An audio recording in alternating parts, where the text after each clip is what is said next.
जनमन अधिनायक जय हे भारत भाग्य विधाता मातरम वंदे मातरम। आधी रोटी खाएंगे देश को बचाएंगे। शरण आए प्रभु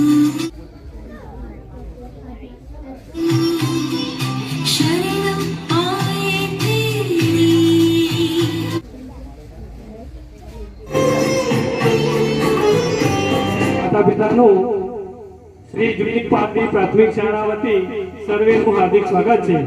કાર્યક્રમ આગળ ચલાવીએ તો હવે આવશે સ્વાગત ગીત। બાજી શહેનાઈ શહેનાઈ શહેનાઈ શહેનાઈ।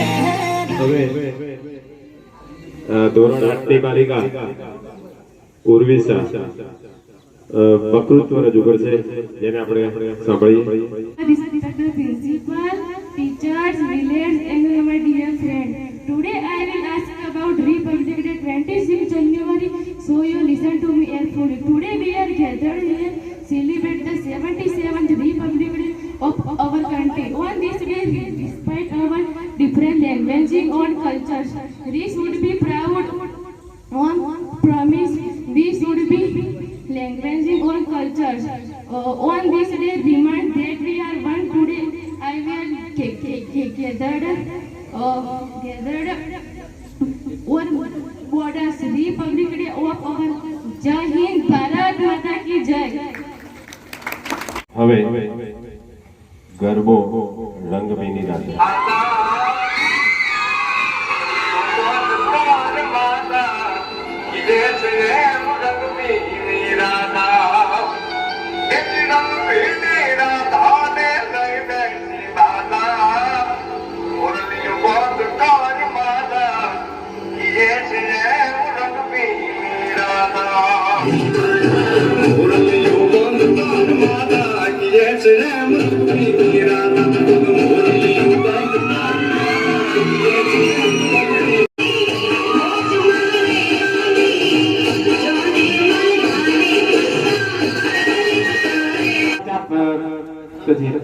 હવે એક જાહેરાત બીજી કરી દઉં, અગત્યની છે।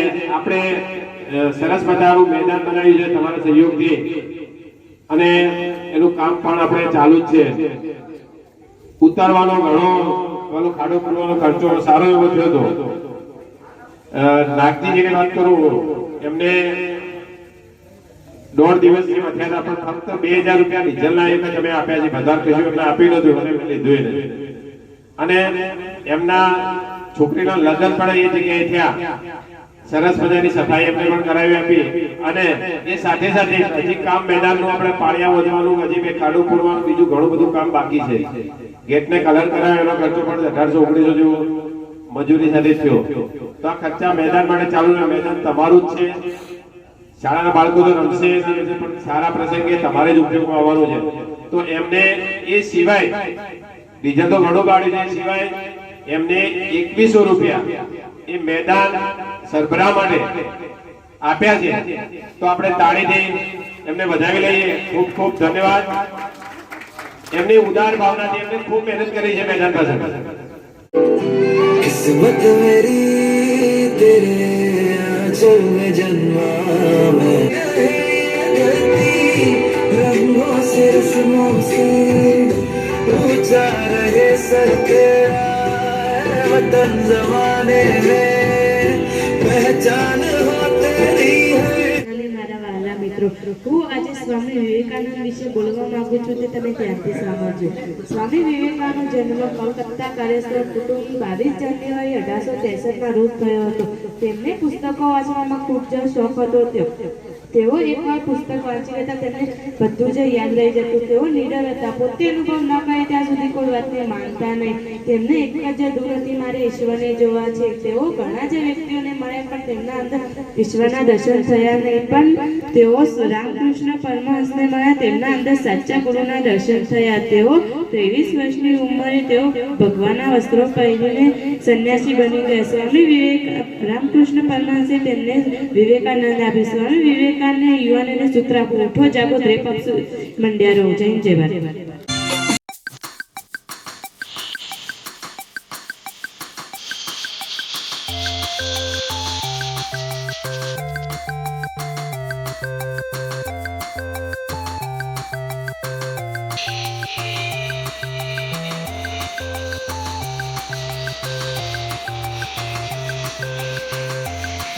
પ્રવીણભાઈની દુકાનેથી એક શિમલા લેતો આવ. ઓહો હો હો, શિમલા કેટલું મોટું ગામ છે. તેમાં પ્રવીણભાઈની દુકાન પણ સમાય. અલા એ શિમલાની વાત નથી કરતો, તો પેલું ગુટકા વિમલ એ શિમલાની વાત કરું છું. હમણાં જ લઈ આવું.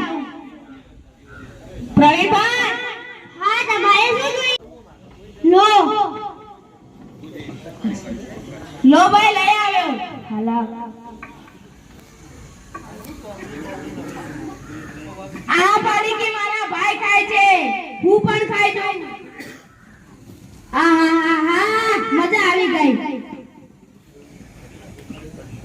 સાંભળો મિત્રો, આ પાડી કે મારા ભાઈ ખાય છે. માવાડી શું? એ તો મને નથી ખબર, મારે પણ ખાવી છે. તો ચાલો પ્રવીણભાઈની દુકાને. આપણે શાળાનો ટાઈમ થઈ ગયો છે, આપણે શાળાએ જવાનું છે. તો ચાલો શાળાએ. નમસ્તે, બેસો બેસો.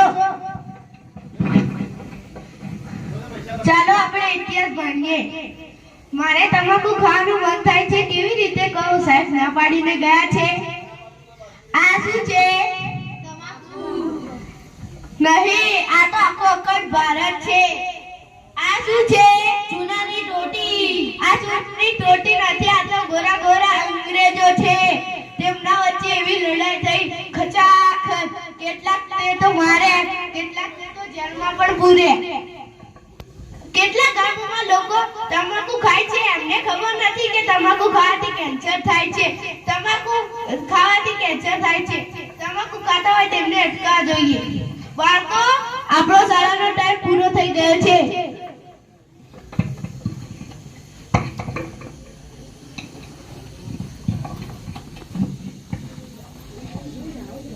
ચાલો હવે ફ્રેન્ડ,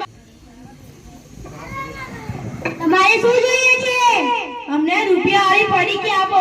રૂપિયાવાળી પડીકી તો ઘણી બધી છે, તમારે કઈ જોઈએ છે? મારે તો તમાકુ નથી ખાઈ, મને તો ચોકલેટ આલો. લો, આ તો સાઈડનો અડધો ચમચો છે. મને તો એક ટાંસન આલો.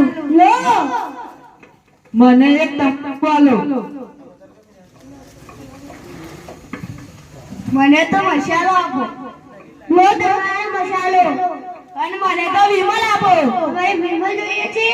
લો, બોલો વિમલ કેસરી. વિમલ કેસરી.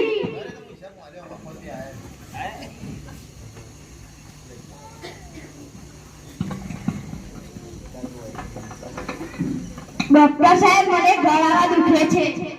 બહુ દુખે છે? હા. આ કરો. હજી. ડોક્ટર સાહેબ, મારી ગળાની અંદર બેસીને જેવું લાગે છે. આ કરો. ઓહો, તમને તો સડો અને કેન્સર થઈ છે. ઓ ભગવાન, મને સડો થયો છે. હવે હું શું કરીશ? સાંભળો મિત્રો, મારા ભાઈને કેન્સર થયું છે. એમાં વળી શું? ચાલો ડોક્ટર પાસે. આ મારા મિત્રો છે. થોડા સમયથી તમાકુ ખાવાનું શરૂ કરીએ છીએ. તેમને કેન્સર થશે? જો તે લાંબા સમયથી ખાતા હશે થાય, અને ટૂંકા સમયથી ખાતા હશે તો થાય.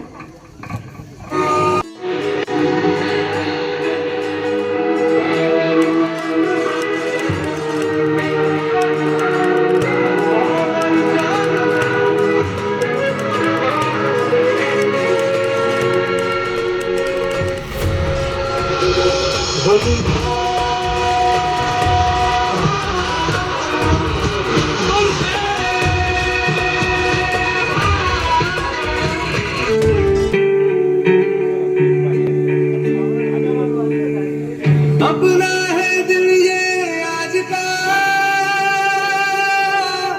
दुनिया से जाके बोल दो, बोल दो।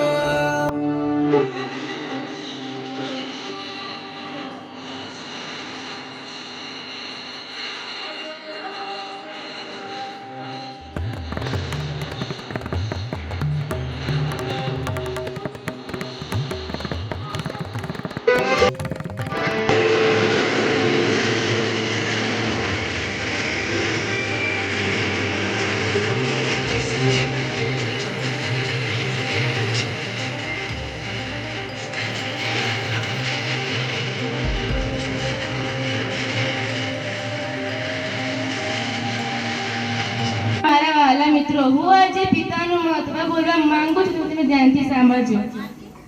આપણે સૌ જાણીએ છીએ કે દરેક કવિઓ તેમજ લેખકોએ માતા અને માતૃત્વની ઉપમા આપી છે, પરંતુ આજ સુધી ક્યાંય પણ અને ક્યારે પણ પિતા વિશે ઉપમા આપવામાં આવી નથી કે તેના વિશે લેખ પણ લખવામાં નથી.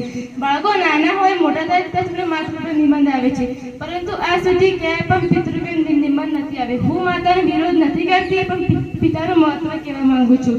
પિતા શબ્દ સૌ જાણે છે, પરંતુ તેમનો મર્મ કોઈ જાણે છે? ચાલો આજે હું જણાવું.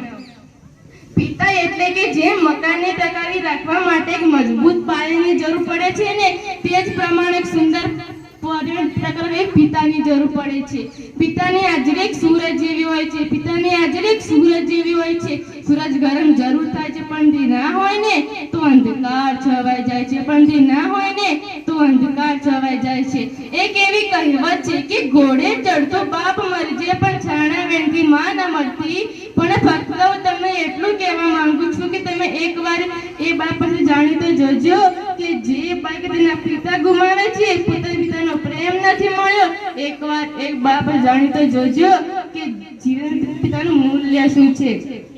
એક વાત છે સાહેબ, જ્યારે તું નાનો હતો, પાપા પગલી ભરતો હતો, ચાલતા પડતા મનમાં એક જ આપતો કે પપ્પા છે ને. જ્યારે તું મોટો થયો, કોલેજ જતો, મોજ મસ્તી કરતો, કોઈ મૂંઝવણ અનુભવતો, ત્યારે મનમાં એક જ આપતો કે પપ્પા છે ને. પણ તારા લગ્ન પર તારી પત્ની તારા માતા પિતાની વૃદ્ધાશ્રમ મુક્ત બદલ એ વિચાર કેમ ના આવ્યો કે પપ્પા છે ને? બસ અહીં તમામની એક જ નથી કે તમે કે માતા પિતાની વૃદ્ધાશ્રમ ના મૂકતા, કારણ કે એ જ છે ત્યારે તમે છો. તેમના વગર તમારું ક્યાં મૂલ્ય નથી. ને છતાં પણ તમારે જાણો કે પપ્પા વગર તમારી ઓકાશ છે, તો એક દિવસ તમારી શેરીમાં પપ્પા જોડે આંટા મારવા જજો અને એક દિવસ એકલા આંટા મારવા જજો. પછી તો ખબર પડી જશે. લોકો તમારા સામે તાકવા તો દૂર, લોકો તમારી સામે જોશે પણ નહીં. માં ઘરનું ગૌરવશાળી તિલકનું અસિત તત્વ છે. માં પાસે અસરની દર્દ સંયમ હોય છે. બે સમયનું ભોજન માં બનાવે છે, જીવનની વ્યક્ત પિતા કરે છે. આપણે કોઈ પડી જઈએ કે કોઈ ઠોકર લાગે ને તો મોઢામાંથી ઓ માં એમ નીકળે છે, પરંતુ કોઈ રસ્તો પાર કરતા ટ્રક આવીને અચાનક બ્રેક મારે ને તો આપણા મોંમાંથી ઓ બાપ રે એમ નીકળે છે. કેમ કે નાના કામમાં માં છે, પરંતુ મોટા બાપ યાદ આવે છે. હું તો પિતા વિશે એટલું જ કહેવા માંગુ છું કે મને મારા પપ્પા કરતા સાંજ વધારે ગમે છે. મને મારા પપ્પા કરતા સાંજ વધારે ગમે છે, કારણ કે પપ્પા તમારા સાથે રમકડા જ લાવે છે. જ્યારે સાંજ મારા પપ્પાની લઈને આવે છે, જ્યારે સાંજ તમારા પપ્પાની લઈને આવે છે. જો માં એક એવી બેંક હોય તો તે બધા જ દુઃખ જમાઈ કરતા તો હું કહું છું કે પિતા એક એવો ક્રેડિટ કાર્ડ છે જ્યાં બેલેન્સ નષ્ટ થતા પણ તમને ખુશીઓ ઢળક મળે છે. હું તો પિતા વિશે કહું એટલું ઓછું છે, તેની માટે તો મારા માટે શબ્દો ઘટે, પરંતુ સમયની માટે ધ્યાનમાં રાખીને હું મારી છેલ્લી પંક્તિ કહીને મારી વાણીને વિરામ આપું છું કે થાક ગણો હતો ચહેરા પર અધા પરિશ્રમ કરતે જોયા છે. થાક ગણો હતો ચહેરા પર અધા પરિશ્રમ કરતે જોયા છે. આંખમાં ઊંઘ હતી ઘણી પણ ચિંતામાં જાગતા જોયા છે. આંખમાં ઊંઘ હતી ઘણી પણ ચિંતામાં જાગતા જોયા છે. બાપ એક એવી વ્યક્તિ હોય છે કે દીકરીઓ તેના પર રાજ કરતી હોય છે. બાપે અસ્તી હોય છે સાહેબ, જેના પર દીકરીનો પ્રેમ હોય છે. જય હિન્દ, જય ભારત. जब 3 बंदर सिखाते थे बुरा मत बोलो, बुरा मत देखो, बुरा मत सुनो. अब और एक बंदर है, मोबाइल वाला बंदर, जो कहता है किसी को ना देखो, किसी को ना सुनो, किसी से कुछ ना बोलो. और ये बंदर आप सबके घर पर राज कर रहा है और हमारी ही नजर के सामने हमारी पूरी जिंदगी बदल रहा है. सही कहा ना?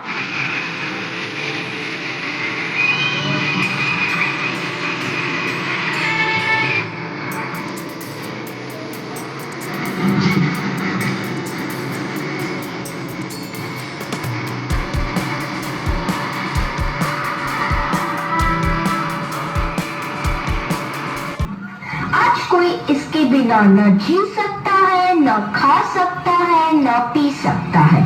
और इतना ही नहीं, इसके बिना तो किसी का वजूद ही नहीं रहा. मोबाइल तो जैसे सबकी जिंदगी बन गया है, कुछ इस तरह. तेरे बिना अब रह नहीं सकते, तेरे बावजूद मेरा बाप रे, इसने तो हद ही कर दी है। सबकी नींद चैन सब चुरा लिया है। भाई साहब अब जरा चैन से सोने तो दो।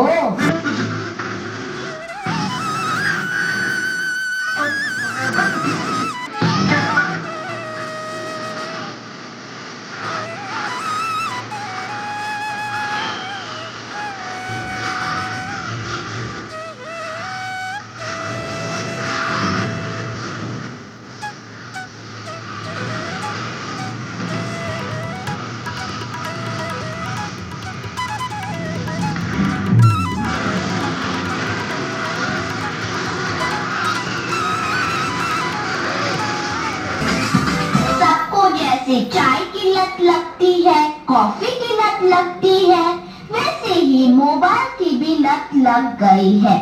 आजकल के सभी इंसान, चाहे बड़े हो या छोटे, बूढ़े हो या जवान, सबको लगता है जैसे मोबाइल के बिना कोई जिंदगी ही नहीं रही।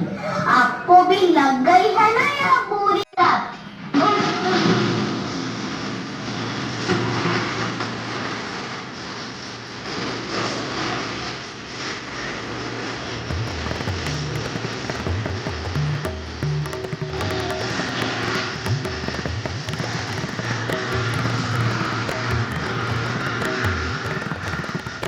सबके सर पर जैसे मोबाइल का भूत चढ़ा है। यह तो ना ही किसी तांत्रिक से जाएगा, ना ही किसी बाबा से जाएगा। इसको भगाना तो जैसे नामुमकिन सा लग रहा है। तो क्या लगता है आपको?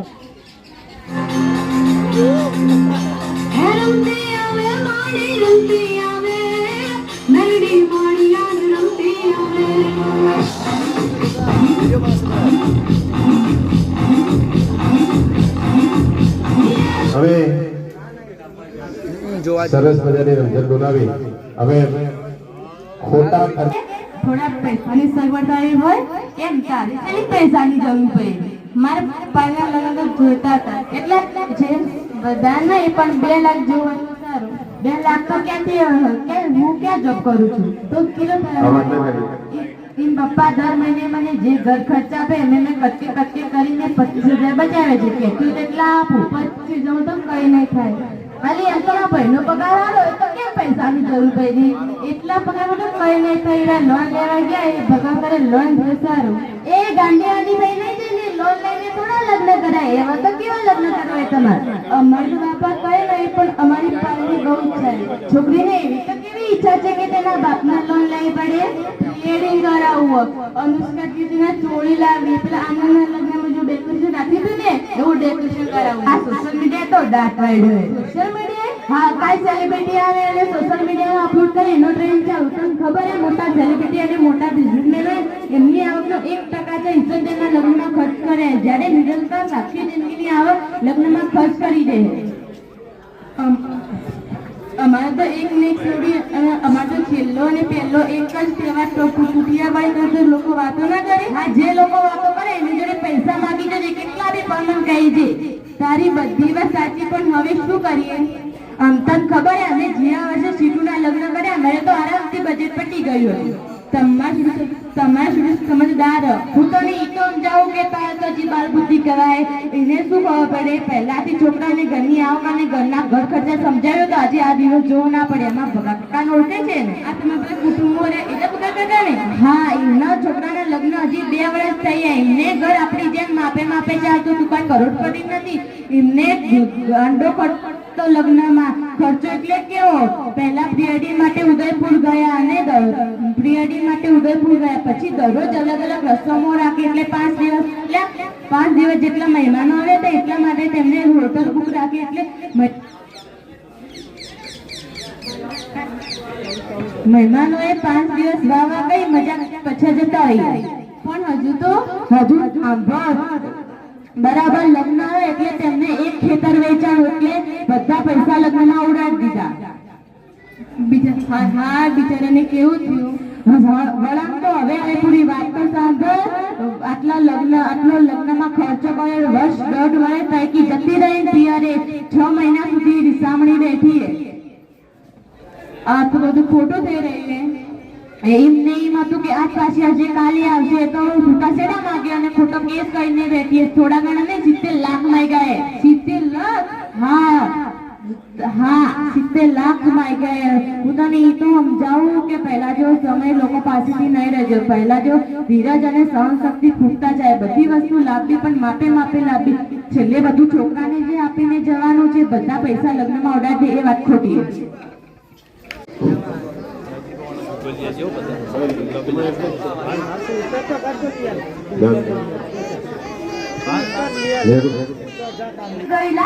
जल्दी साफ सफाई कर दो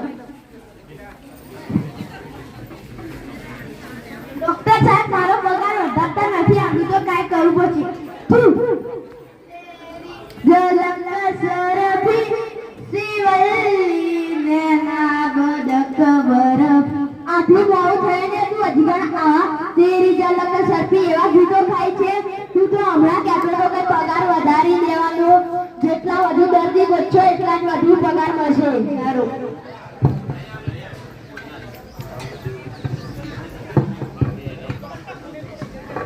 ડોક્ટર ભેજાલા હા ડોક્ટર ભેજાલા ડોક્ટર સાહેબ દર્દી આવ્યો હા એમને અંદર મોકલી દો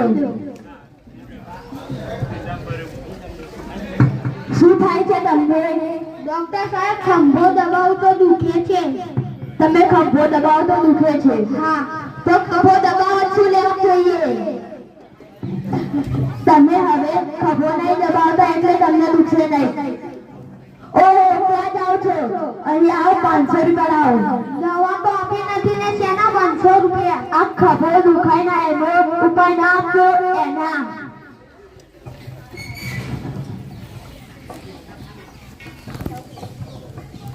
ડોક્ટર બેજાલા હા ડોક્ટર બેજાલા ડોક્ટર સાહેબ જલ્દી આવે હા અમને પણ અંદર મોકલી દો તમને શું તકલીફ છે દુખે છે क्या દુખે છે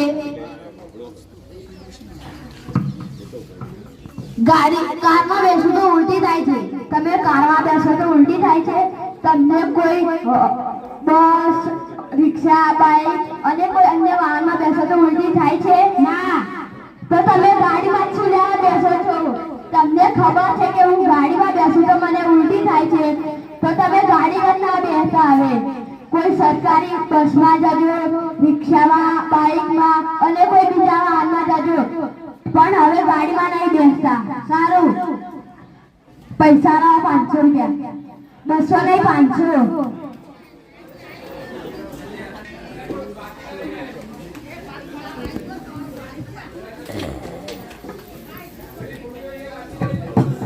डॉक्टर भेजावाला हाँ डॉक्टर भेजावाला अंदर जा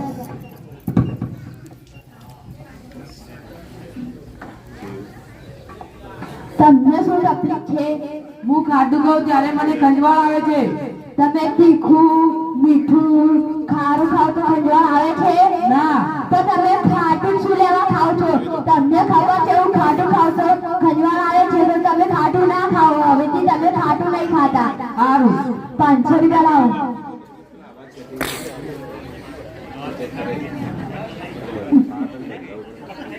डॉक्टर भेजावाला हाँ डॉक्टर भेजावाला તમને શું થાય છે મને પેટમાં દુખે છે તો તમે ઘરે જઈને લીંબુ શરબત પી લેજો 500 રૂપિયા આપતા જાઓ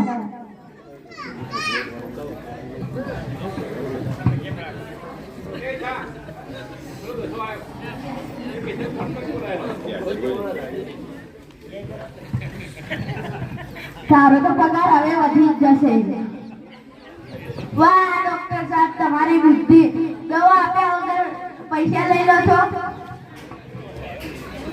આ ડોક્ટર સાહેબ તો દવા આપતા નથી ને પૈસા લઈ લે છે એટલે મારા પણ લઈ લીધા એટલે મારા પણ લઈ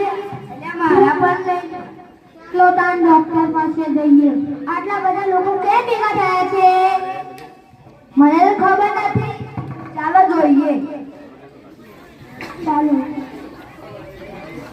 શું થયું તમે બધા ભેગા કેમ થયા છો આ ડોક્ટર અને પૈસા લે છે. ચાલો આપણે એનો ઈલાજ કરીએ. ચાલો. મને તો કોઈને મારવાનું મન થાય છે. તમને કોને મારવાનું મન થાય છે? તમને મારો.